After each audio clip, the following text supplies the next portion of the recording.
What is going on YouTube? STIPE here today, and today I'm going to be talking about the ECODIESEL in particular. And the reason why I'm going to be talking about it today is because I've done this topic before and I got a lot of backlash from a lot of people, and a lot of people kind of were like, oh, I'm sure they corrected out the flaws and stuff. And the point of that video was really to point out the flaws in the motor that it had. And what a lot of people don't understand is sometimes there's just flaws in a motor that can't be fixed. And that's the case with the ECODIESEL in particular. And the point of that video was to kind of talk about whether or not they would actually redesign a ECODIESEL, which could be more of the popular choice to do, and is probably more than likely what could happen. Now, another possibility is they could scrap the whole ECODIESEL thing in particular, and that could be a very big possibility as well.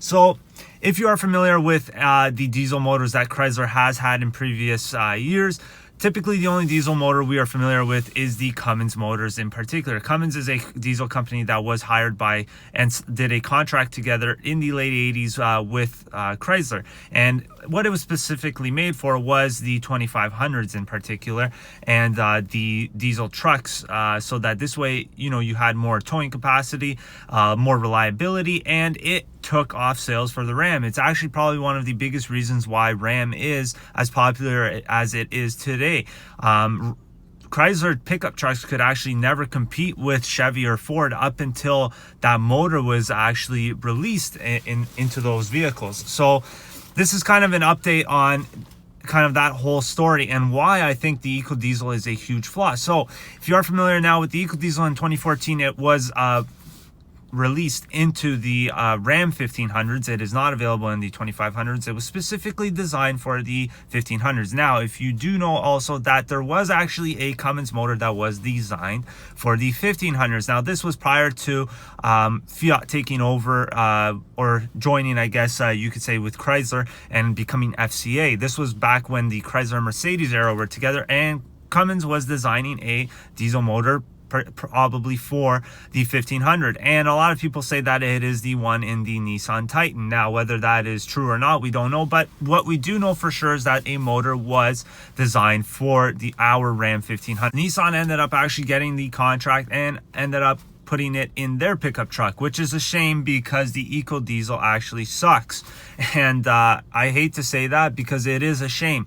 The ECODIESEL is not a good diesel motor, and I've talked about this, and I'm not going to go into depth why that is. If you want to see why, I explain it more in depthly in another video, but there's tons of articles on why it is one of the worst motors out there. It is on a Motor Trend article as one of the worst motors available in a new vehicle now, and it just really is. There's so many design flaws with it. We have so many recalls on these motors where we're just doing engine swaps at this point. We're not even fixing them anymore, and Chrysler is well aware of this, and it's the reason why the new Ram 1500s haven't gotten a ECODIESEL put into them yet.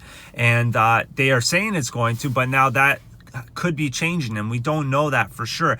The Gladiator and the Wranglers have been promised a diesel option as well. Why have they not been released? Well, it's quite simple. The reason is because maybe this ECODIESEL is just not working out. And now a lot of people, again, have told me, oh, they fixed all the design flaws. They haven't. They're far from fixing the problems as far as what could be possible for the Wranglers and the new Rams. Now, is there a possibility that a Cummins might go into it? I know a lot of people who are diesel fans are hoping that this is the case, and I would be too.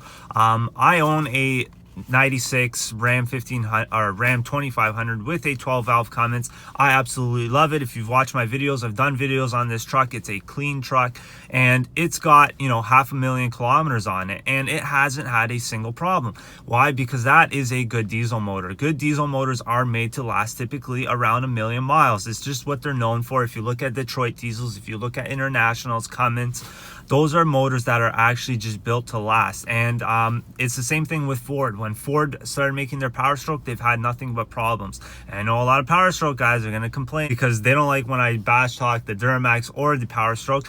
Duramax is better than the Power Stroke, I'll say that, but they're nowhere nearly comparable to the Cummins motor. Now, The reason why I brought up the Power Stroke though in particular was because the Power Stroke was not always what was in it. You actually had a 7.3 liter diesel motor that was available in the early 2000s, and it was a international motor. It was not designed by Ford. It was also designed by a third-party company, I guess you could say.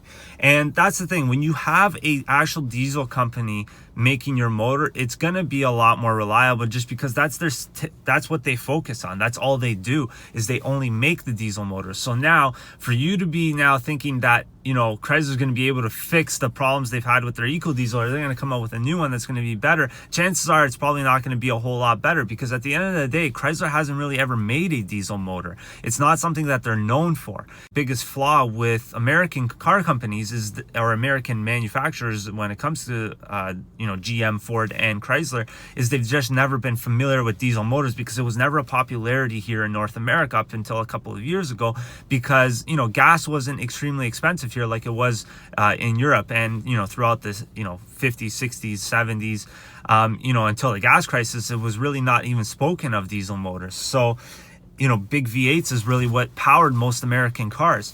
And now that's changing, of course. Times have changed quite a bit, and diesel motors are a more popularity.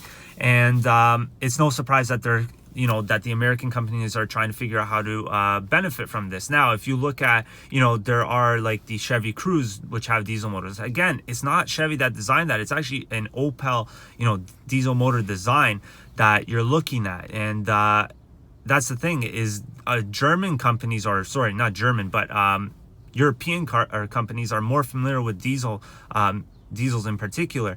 And you know, Fiat unfortunately has had problems with quality control always in their lifetime, and I think that's why, you know, the EcoDiesel just hasn't been exactly that successful. Even though they have a bit more experience in building diesels, they're not that experienced as let's say someone like Mercedes would be, or a Audi or Volkswagen, I should say. So that's the thing, is when Mercedes and Chrysler were affiliated together, there was some decent diesel motors that were possibly going to be put into Chrysler product. And I believe there was in the Grand Cherokees a diesel motor. I think it was a 3 liter as well that was put into it. And it was okay. It wasn't bad. It was definitely better in my opinion than the EcoDiesel. However, again, this is the thing, is it's just like, if you don't have a proper diesel company manufacturing your diesel motor, it's probably not going to be that great. And that's why I've told people you should hold off on the diesel motor, and it's not just for any reason too. A lot of people don't understand that it's here in Canada, the option to get the diesel motor is about $3,600, whether you're looking at a Grand Cherokee or a Ram. I don't know what the option would be in a Wrangler, just because it's never been put in a Wrangler yet. But let's say for example, in the Grand Cherokees or the Rams, you're looking at about $3,600. So to pay that difference off in the amount that you're saving in gas, you'd have to drive that vehicle for quite a bit of time. And from what we've done, our calculations here at the store, because we try and tell our customers this, is that, you know, you'd have to be putting on a lot of kilometers per year and a lot of highway mileage to actually make it worth that while. And typically the average person who drives it would take them at least 8 years, at least, and that's a minimum, 8 years until they would pay off that difference. Nobody even keeps their car for that long. And the reason why, it's not just the difference in diesel costs. You have to remember, on average here in Canada, diesel fuel is more expensive on average throughout the year. Another thing is you pay more for oil changes. Another thing is you're also paying for the DEF. Once when you factor all of that in, you're gonna be looking at a minimum of 8 years to pay off that difference. And let's say you keep it for 10 years, which you probably won't. You maybe have saved, let's say, $1,000, and that's really not much. That's not a whole lot. And for a motor that traditionally hasn't even been seen to be able to last 3 years, I mean, we're constantly doing motor swaps on these EcoDiesels, and I unfortunately don't have anything really good to say about them besides the fact that, yeah, they are very fuel efficient. But other than that, there's not a whole lot good to say. There's the odd one that is good, but when you have a majority of people telling you that they absolutely can't stand the motor, and they've had nothing but problems with it. We have people who have theirs, and before 1,000 kilometers hits on their freaking odometer, you're looking at already engine light turns on, and it's like, why is this happening? For today is, you know, if you are interested in a diesel motor, I'd wait and I advise that you do wait. And especially if you're looking at a Wrangler, I mean, the new Wranglers are pretty fuel efficient. I've done a video on them as well, and I've talked about the Pentastar on how good it is on gas. Even that new 2-liter turbo motor actually seems pretty good. We, knock on wood, haven't had any problems with it. It's been fairly reliable to us so far. Again, only time will tell. It's just like the diesels. It took a little bit of time until we knew what was up, but for the most part so far that turbo motor does look pretty good. So if you are looking for fuel efficiency, maybe go with that. I mean, for now it is available, and if you are someone who is a little bit impatient and can't wait anymore for that diesel to come out, look into that turbo motor. And I've actually had people ask me about it, what I think about it. Like I said, I don't know much yet about it. It hasn't been around long enough. I don't like to judge a book by its cover. I was a little bit iffy about it, putting a turbo motor, gas motor in a Wrangler. I was a little bit iffy about it, but quite honestly, it seems like it's been pretty good in our Cherokees and Wranglers. So that's my opinion on that. But today, guys, thank you for watching. Please make sure you subscribe to the channel, like the video, and as I always say, I'll be back with more videos. Thanks.